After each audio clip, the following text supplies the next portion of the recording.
for those of you who don't know, I briefly covered Horst Wessel comparison in the immediate aftermath of Charlie Kirk's assassination, saying how I was worried that the Republican Party would basically use this as an opportunity in the same way that the Nazi Party did, memorializing Horst Wessel to be like a rallying cry to attack the communists and the leftists and the enemies, right? Because Horst Wessel was a stormtrooper that was killed in his home by two, I believe, Jewish communists, as a matter of fact. They walked up to his house and they shot him dead, okay? He was a Nazi Party member. He joined the SA. In May 1926, the Viking League and the Olympia Association were banned in Prussia when it was discovered they were planning a coup against the government. Realizing the League would not achieve its self-defined mission and was moving in the direction of tolerating the parliamentary political system, Wessel resigned from it on the 23rd of November 1926 at age 19. On the 7th of December, he joined the paramilitary, the Storm Detachment, Sturmabteilung, I'm butchering all that, Storm Detachment or SA of Adolf Hitler's National Socialist German Workers' Party, NSDAP, or the Nazi Party. He later commented that over 2/3 of his colleagues from the Viking League had already joined the SA and the Nazi Party. Part of the attraction of the NSDAP to Wessel was Joseph Goebbels, the party's newly appointed regional leader, Gauleiter of Berlin, about whom he would later say, "There was nothing Goebbels couldn't handle. The party comrades clung to him with great devotion. The SA would itself be cut to pieces for him. Goebbels, he was like Hitler himself. Goebbels, he was our Goebbels." So like this is Horst Wessel talking about Goebbels and why he joined the SA, okay? The Storm Detachment of Hitler's National Socialist German Workers' Party, NSDAP, or also known as the Nazi Party. Basically, as far as activities goes, in August 1927, Wessel traveled in a group of 50 SA men to the Nazi Party rally in Nuremberg, which he described as flags, enthusiasm, Hitler, all of Nuremberg, a brown army camp. It made an enormous impression. Wessel was with other Berlin-based Nazis making up a group of 400 led by Goebbels. At the time, the SA was banned in Berlin. When they returned, they were arrested. Wessel soon impressed Goebbels. In January 1928, a period in which the Berlin city authorities had banned the SA in an effort to curb political street violence, Wessel was sent to Vienna to study the National Socialist Youth Group and the organizational and tactical methods of the Nazi Party there. In July 1928, he returned to Berlin to recruit local youths and was involved in helping implement a reorganization of the NSDAP in Berlin into a cell structure similar to that used by the German Communist Party, the KPD. Wessel did this despite SA rules forbidding its members from working for the party. Wessel became the street cell leader of the Alexanderplatz Storm section of the SA. In May, he was appointed a district leader of the SA by Friedrichshain, where he lived. As far as like the local militancy goes, he was a formative part of the stormtroopers at the time. The reason why all of this stuff is important is because it builds up to why he was assassinated. And at around 10 p.m. on 14th of January 1930, Höchler and Erwin Ruckert, another member of the KPD, knocked on the door of the room where Wessel and Janica lived. Janica was, I believe, a prostitute who was, or a former prostitute who became his lover, Horst Wessel's lover. While the remainder of the gang of at least a dozen men waited on the street outside. When Wessel, who was expecting a visit from the leader of another SA Strum group, opened the door, he was almost immediately shot at point blank range. Although it was later claimed that Wessel had attempted to draw a gun and so had been shot in self-defense, this was denied by eyewitnesses who said that he had been given no time to react. The attacker searched the room, removed a pistol from the wardrobe and a rubber truncheon, and fled the scene, returning to the rest of the men in the street. The entire group then returned to their usual nighttime activities. Even as Wessel was lying seriously wounded in a hospital, Goebbels was already releasing reports asserting that those who had carried out the attack were degenerate communist subhumans. Before they had actually figured out who was responsible for the assassination of Horst Wessel, Goebbels, the propaganda minister, immediately decided to lay the blame, and this time it was correct, on the KPD, okay? Wessel received medical attention and recovered somewhat, but eventually died in the hospital on the 23rd of February from sepsis contracted in the hospital. Following his death, the National Socialists and the Communists offered different accounts of the events. The police, led by Chief Inspector Teichmann, and several courts determined that both political and private reasons had led to Wessel's assassination. By the 17th of January 1930, the police had announced that Höhler, whom Janneke had identified as the gunman, was their prime suspects. Here it is. Albrecht Höhler, the man arrested and was later killed for Wessel's murder, wearing the new suit given to him by the Communist Party. It was then reported by a non-Nazi and non-communist newspaper that Janneke had known Höhler prior to the murder because Wessel had used her to spy on those of her former clients who were communists. The communists claimed that Höhler had been Janneke's pimp until Wessel stole her from him, and that this was the motive behind the shooting. Janneke denied these stories, saying that she had never been a spy for Wessel and that she knew Höhler only as an acquaintance from the streets. The police and courts believed her, and Höhler was quickly arrested. After a trial, he was sentenced to 6 years imprisonment for the shooting. The light sentence was a result of the court's finding of extenuating circumstances. 7 accomplices were found guilty and sentenced to jail. But this is not the main story. The main story here was how Goebbels actually in the past had looked to high-profile assassinations of Nazi party members as a way to memorialize these people and deify these figures, and also use it as an opportunity to talk about the violence that was coming from the degenerate communists and the Jews. Okay, here it is. As the Wikipedia article also correctly points to, Goebbels had been looking for someone to turn into a martyr for the Nazi cause. His first attempt was Albert Leo Schlager, a Freikorps member and a saboteur who was caught attempting to blow up a train in the Ruhr region, which was occupied by French troops in retaliation for Germany's not adhering to its schedule of reparation payments. Schlager was executed by the French, and his grave later became a Nazi shrine. There were also 16 Nazis who had died during the beer hall push, who were honored with a public ceremony every year on the anniversary of the push. A memorial which passers-by had to salute was built for them in Munich. Okay, with 2 other party members who headed the list that the party later made of those members of the movement who have been murdered. Goebbels did not even make an effort to martyr them. Goebbels saw in Wessel's shooting the possibility of a propaganda bonanza. He eulogized Wessel in his newspaper, Der Angriff, in overtly Christian tones. A Christian socialist, a man who calls out through his deeds, "Come to me, I shall redeem you." A divine element works in him, making him the man he is and causing him to act in this way and no other. One must set an example and offer himself up as a sacrifice. Well, then I am ready. Goebbels' plan was to turn Wessel's funeral into a mass demonstration full of speeches and processions of SA men in uniform, but he could not get the necessary police permits to do so, even after Wessel's sister requested President Paul von Hindenburg to relent. Wessel was buried in Berlin on the 1st of March 1930. Contrary to Nazi claims, there were no attacks on the funeral procession, even though they claimed that there were, which Goebbels claimed was watched by 30,000 people. The funeral was filmed and turned into a major propaganda event by the Nazi Party. Wessel was elevated by Goebbels' propaganda apparatus to the status of a leading martyr of the Nazi movement.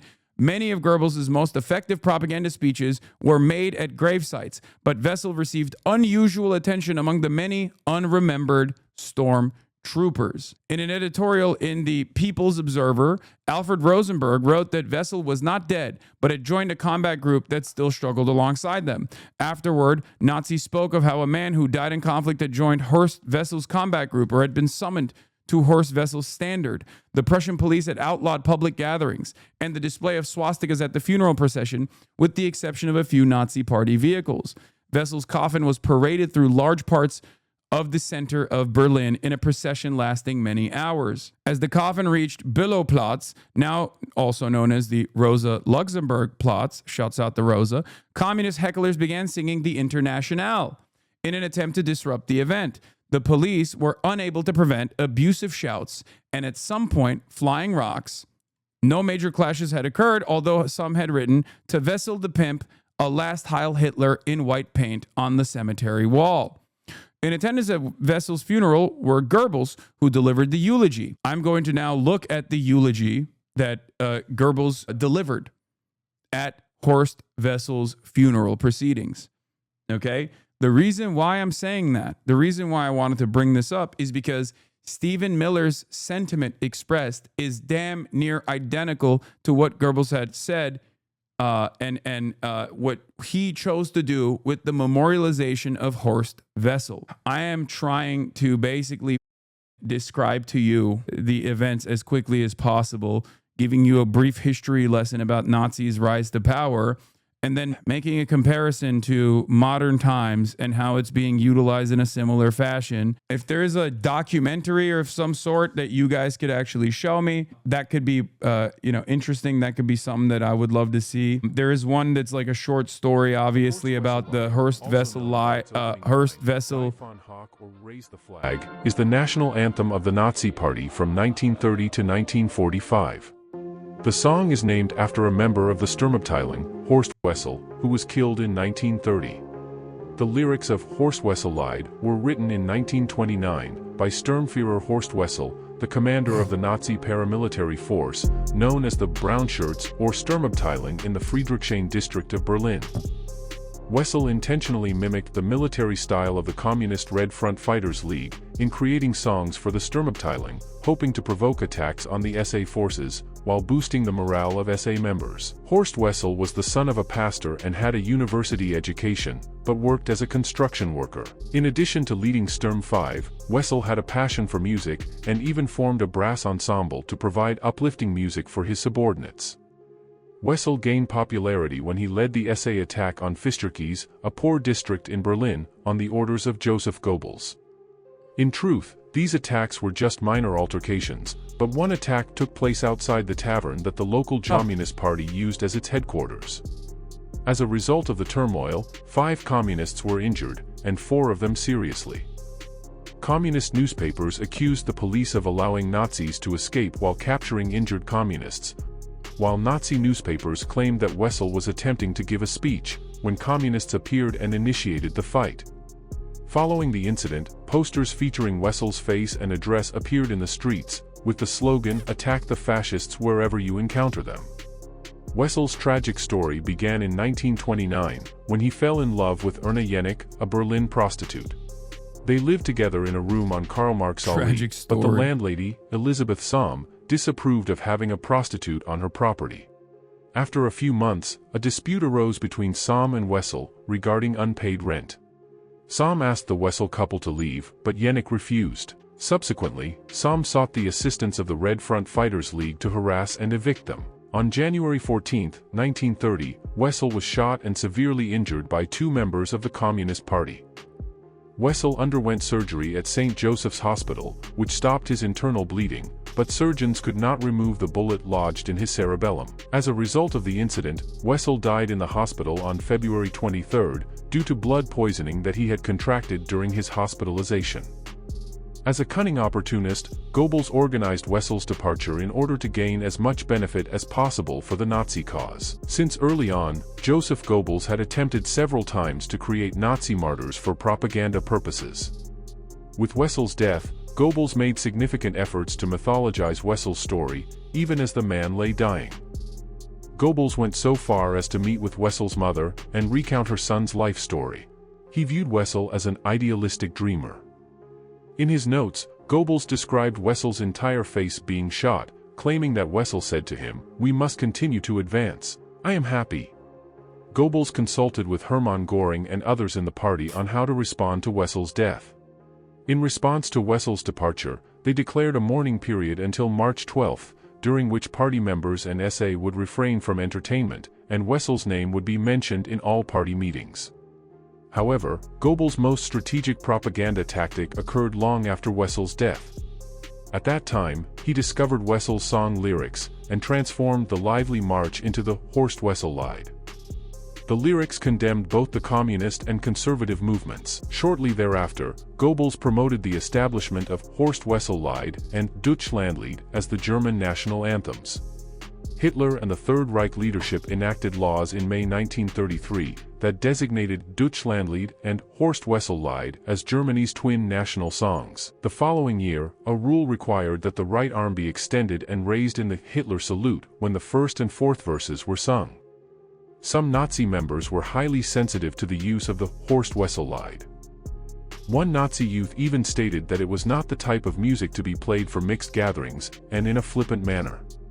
The song was also played in some Protestant places of worship, because certain elements of the Protestant Church in Germany had embraced the cult of Horst Wessel, constructed by Goebbels with a model resembling past Christian martyrs. This part is also important because it wasn't just that, like, Goebbels saw this as a unique opportunity to also farm the Christian elements as aggressively as possible. And Goebbels was not able to Goebbels was not able to persuade Hitler to attend Wessel's funeral. Hitler did, however, speak at Wessel's grave 3 years after his death on the 22nd of January 1933 for the dedication of a memorial. The memorial, which was cubic in design, had a metal-leaning flag and a wreath on top. It featured Horst's name on the front and on the back, and the names of his father Ludwig and his brother Werner.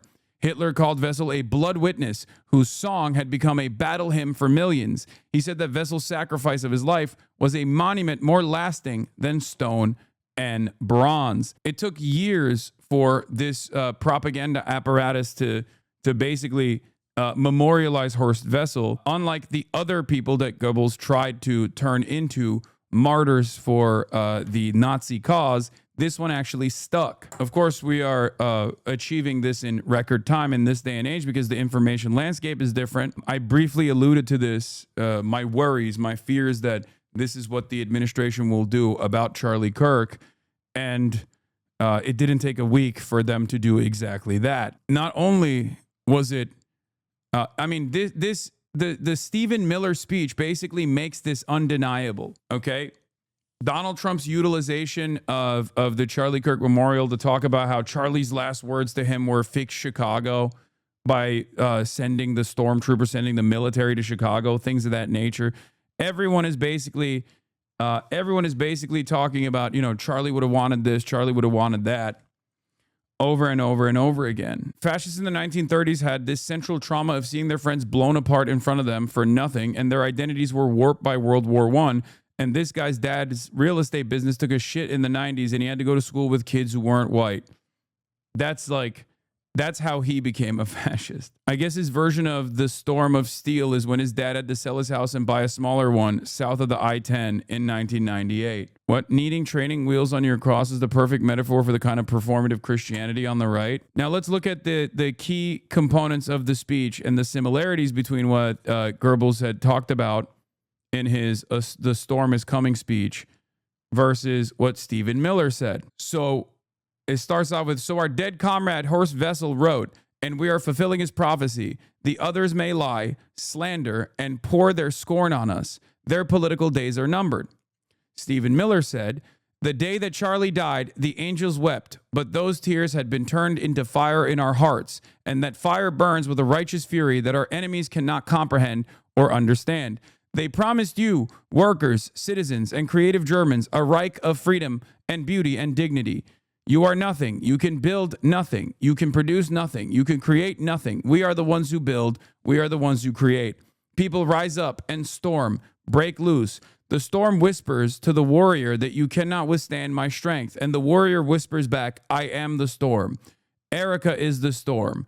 We are the storm. You are the witnesses, the builders, the will-bearers of our idea and our worldview. You are the witnesses, the builders, the will-bearers of our ideas and our worldview. Our lineage and our legacy hails back to the Athens, to Rome, to Philadelphia, to Monticello. Our ancestors built the cities. They produced the art and architecture. They built the industry. Well, we, the people, have awakened. We have risen against oppression. 15 million people have joined an army of revenge. They cannot imagine what they have awakened. They cannot conceive of the army that they have arisen in all of us. You, men, women, and comrades, are the bearers, witnesses, builders, and finishers of this unique people's uprising. We have served the truth and only the truth. For 12 years, they have insulted and outlawed and slandered and persecuted us.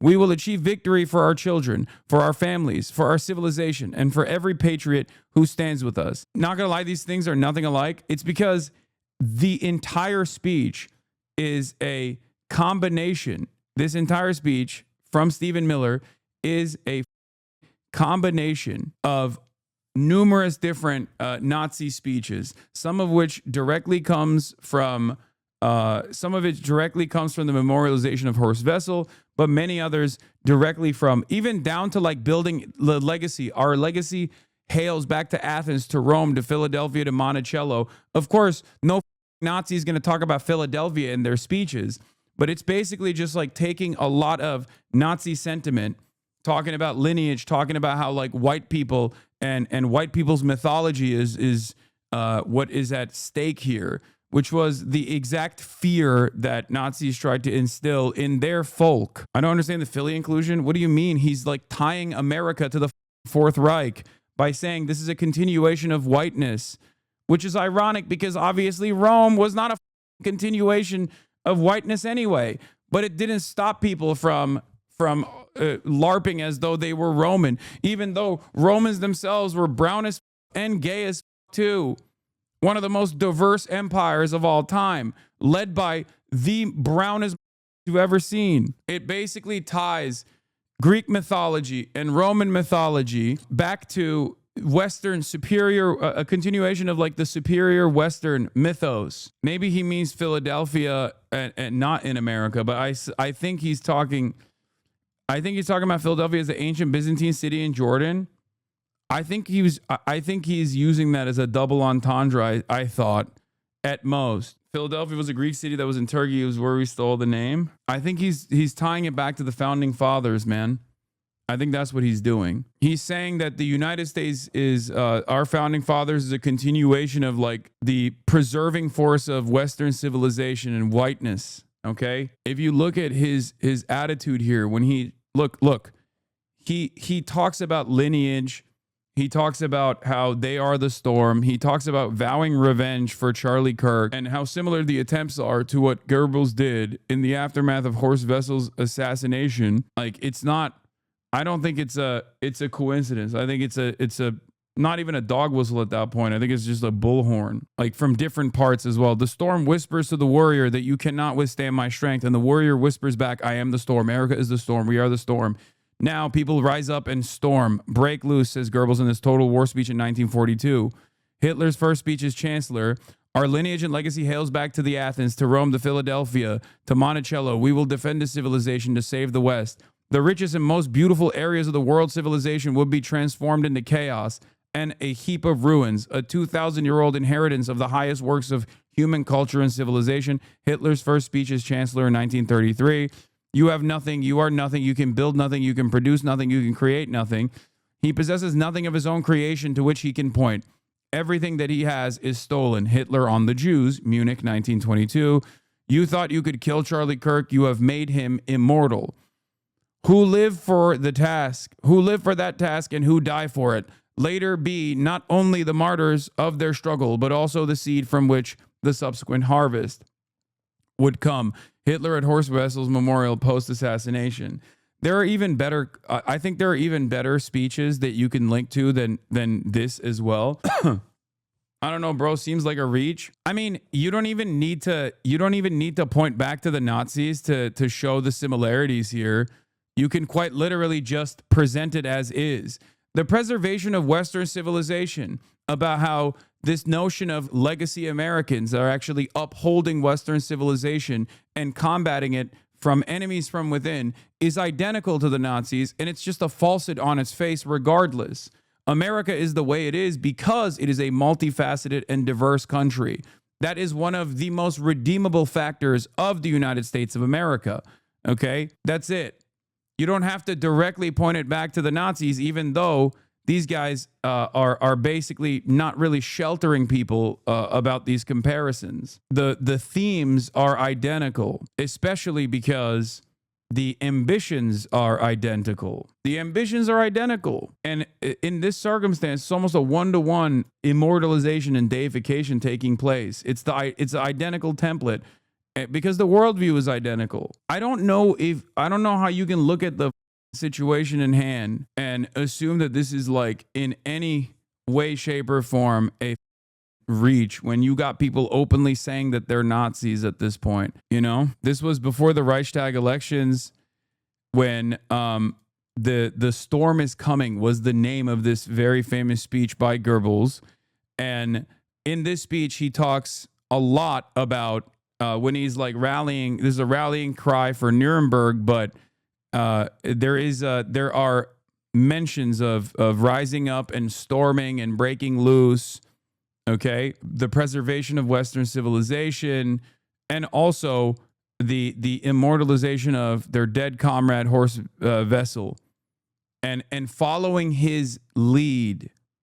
Okay, like that's what I mean. Like, it's just identical. So our dead comrade Horst Wessel wrote, "We are fulfilling his prophecy. The others may lie, slander, and pour their scorn on us. Their political days are numbered. Adolf Hitler is knocking at the gates of power." I mean, this is obviously a different circumstance because he's like post-Trump's rise to power anyway. One of my favorite versions of propaganda that has existed in all different times and all different places, which is the party hacks of the Socialist Party are suddenly remembering the people. For a decade, the illustrated magazines pictured them only in frock coats and cylinder hats at tables filled with oysters and champagne bottles. Socialists are champagne socialists. They do not care about the working class. We, on the other hand, do. Now they wear workers' caps and fill their newspapers with urgings like, "People, wake up." Well, we, the people, have awakened. We have risen against oppression. 15 million people have joined an army of revenge. They who accepted their nice suits from the Skralex, Jewish brothers involved in a major Berlin financial scandal, can hardly imagine that an honest German worker will spend his starvation wages for a decent brown shirt. They who have grown fat on caviar, who are paid 7 or 80 or 100,000 marks a year, who have spread the stink of unprecedented corruption all over all of Germany. They want to pretend they are the opposition. To the barricades, they cry. The Nazis who aligned themselves with capital and convinced those within the corporate structure that they would be the ones who actually preserve the capitalist hierarchy by force are also in the lead up, in the build up to their rise in power, in an effort to galvanize as large of a population as they possibly can, presented themselves as being pro-worker, left populist. This is something that I have pointed to over and over again. The Tucker Carlson method, if you will. The notion that they are the real defenders of the working class, that there is some honor in an honest day of work, that their enemies are actually out of touch and elitist, and the socialists are not really invested in fighting for workers whatsoever, that they're all a part of this like elite society. This speech isn't a one-to-one plagiarism, but it uses the same propaganda framework and devices, and they're doing clear dog whistles and call-outs in the inspiration. Yes, this is the turning point. Big Hitler vibes here. And you are witnesses of this Germany. You people have affirmed this Germany. And we people speak in your name. We, the leaders of this excitement movement of the millions, we come for you, the people. This is a warning sign through and through that this is a weaponization and will be used. Obviously, it's not going to be a one-to-one. There are going to be differences, right?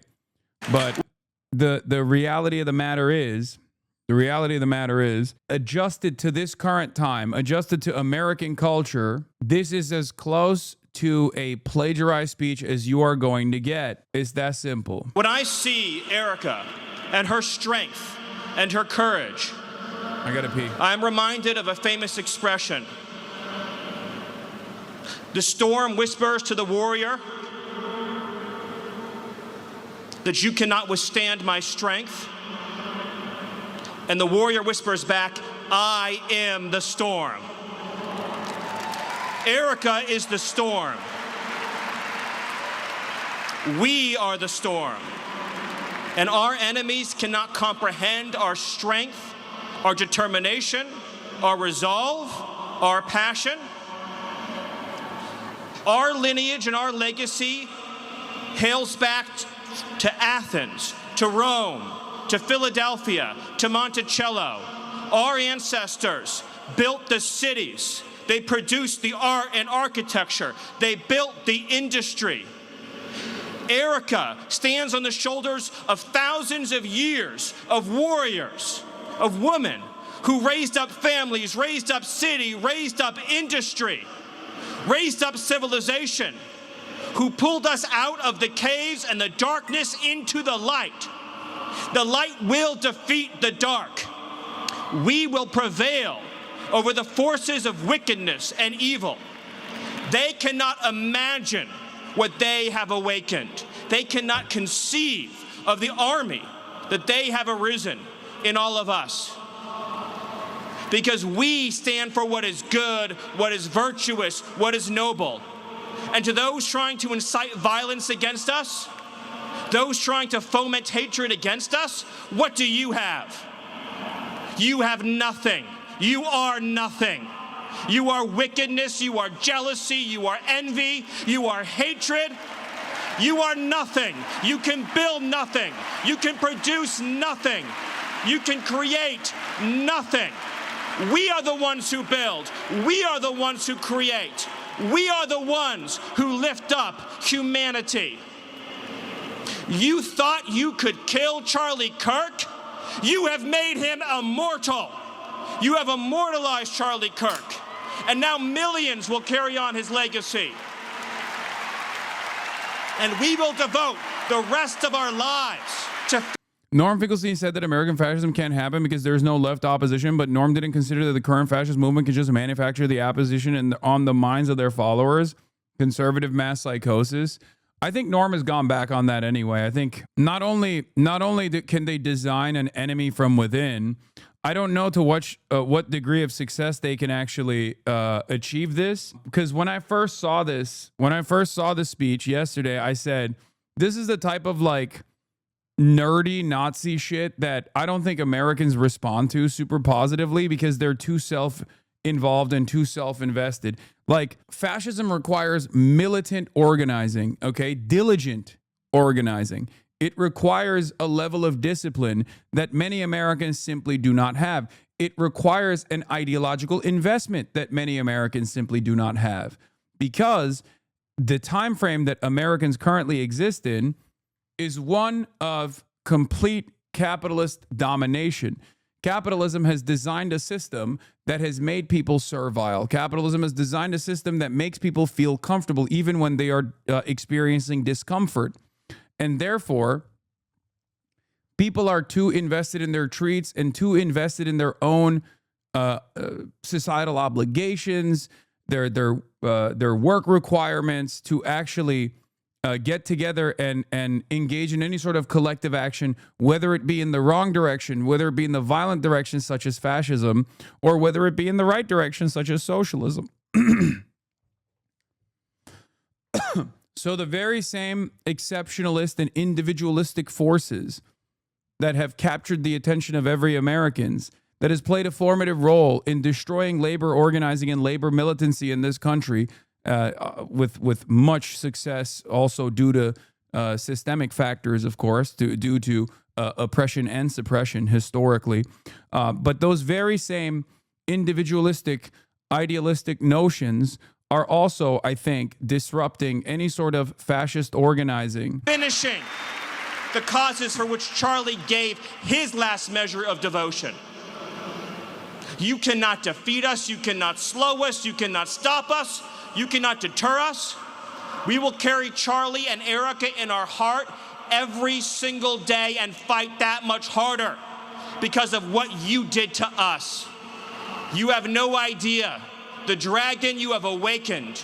You have no idea how determined we will be to save this civilization, to save the West, to save this republic. Because our children are strong, and our grandchildren will be strong, and our children's children's children will be strong. And what will you leave behind? Nothing. Nothing. To our enemies, you have nothing to give. You have nothing. So the question that was on my mind, at least, is who's this talking to, right? Who's he talking to? Because this was, especially after Benny Johnson spoke and like Jack Posobiec, who's also a white supremacist, spoke, like the speeches shifted to attacking the enemy, right? Attacking the enemy over and over again. We have non-believers. We have enemies amongst us. They are responsible for Charlie Kirk's death. They celebrate Charlie Kirk's death. They want to kill all of you in the same vein that they killed Charlie Kirk. Like, they just kept repeating this position over and over again. And as I've described already, the normie position on this is basically either not knowing who Charlie was prior, or at least being kind of aware of what he represented, and roundly criticizing political violence and this assassination, of course, while also simultaneously admitting that those who at least knew his worldview were not totally on board with it. And it makes sense, because a lot of people are not totally on board with this administration either. And Charlie Kirk was a shrewd and cunning political operative for Donald Trump. So the way that the population feels about Donald Trump and the things that he has done so far, that's the way they felt about Charlie Kirk's worldview as well. And it's not like Donald Trump is this incredibly popular political figure. So while there is no, with the exception of like, I don't know, people on TikTok or whatever, there is no like official party apparatus on the left or on the liberal side that said, this is awesome, this is wonderful, we want more of this or anything.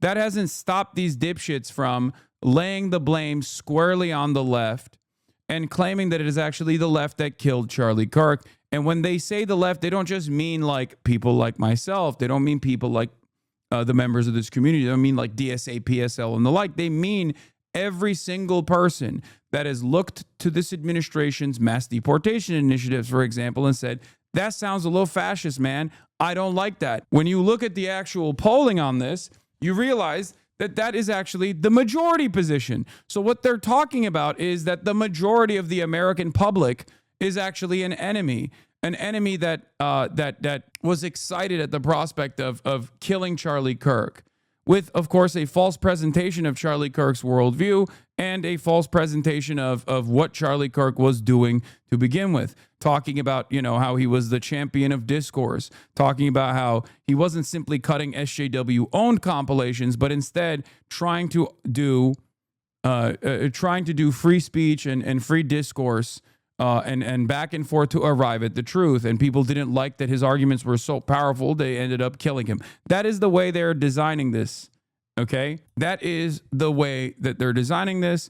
I am not so certain that this will be successful in terms of galvanizing the public for what comes next and giving them enough appetite for this administration to basically turn around and punish all of the political dissidents. I hope you get banned, says Shosh 24/7. You know, with the exception of a couple of people like this who are extremely brain poisoned online, I am not so certain that normies will be on board with this kind of thing. Now, of course, this propaganda has also been regurgitated by liberal outlets as well, whether they are afraid of Donald Trump coming down on them aggressively, whether it's coming from a place of fear or coming from a place of acceptance and compliance, it does not matter. They have also played a formative role in trying to design Charlie Kirk as a martyr of free speech. I think this is damaging, and I think this is, while I still think that it won't achieve the success that this administration wants due to the factors that I mentioned about like American individualism and whatnot, it's not stopping them from attempting. Nothing to offer, you have nothing to share but bitterness. We have beauty, we have light, we have goodness, we have determination, we have vision, we have strength. We built the world that we inhabit now, generation by generation, and we will defend this world. We will defend goodness, we will defend light, we will defend virtue. You cannot terrify us, you cannot frighten us, you cannot threaten us, because we are on the side of goodness, we are on the side of God. Sanders with PBS NewsHour. I just wanted to follow up quickly on something that the president had said yesterday. So we heard from Erica Kirk. She said she forgives the man who shot and killed her husband. And then right after that, we heard from the president who said, I hate my opponent and I don't want the best for them. How does that square with bringing down the temperature of political violence in this country? And then if I could, I had a follow up on Venezuela too. Look, the president is authentically himself. I think that's why millions of Americans across the country love him. This is a good take as well. Today, the enemy is whoever didn't sufficiently mourn Charlie's death. Tomorrow, it's whoever they choose to blame for the divide, with people like Kimmel being a test run for broader censorship to come, just like the Germans did in 1933. Exactly. This is why I pushed back on this. I'm not a major fan of Jimmy Kimmel. I don't care about Jimmy Kimmel whatsoever. But I understand that the reason why they're going after Jimmy Kimmel is because the administration doesn't like any sort of pushback. The administration doesn't like feeling small. They don't like, they don't personally appreciate any kind of like belittling because they're weak and they know they're weak. This is precisely the reason why they went after someone like Jimmy Kimmel, partially because of their incompetence. They didn't like, they bit off more than they could chew. They went after like a high prestige liberal individual in a moment where he had not said anything even remotely inappropriate. And they did that. And of course, there was a lot of pushback. And it's especially up because it directly goes against one of the most important principles that they were tasked with defending, which is comedy is legal now, freedom of speech. Like these are the things that they presented themselves as defending. You can't turn around and say, we are going to kill cancel culture. A vote for us means a vote against cancel culture. A vote for us means a vote against woke, and then behave like woke cancel culture warriors, right? Normies don't respond positively to that sort of thing, especially because normies do not have the same level of investment in this ideological project. They just want things to be better. They want their finances to look better. They want to feel some kind of hope that the future looks brighter than yesterday. When the Trump administration doesn't actually fix any of the material problems, when cost of living is still a crisis, when healthcare is getting increasingly more unaffordable, when housing prices are more expensive than they ever have been at any point throughout U.S. history, and the administration has no interest or investment in fixing any of those problems. And as a matter of fact, they're actively farming what remains of the carcass of America, picking it apart like a bunch of vultures for Trump and his favorite cronies. A lot of people don't feel like they're a part of this movement. A lot of people don't feel like they've gotten anything in return. Do you understand?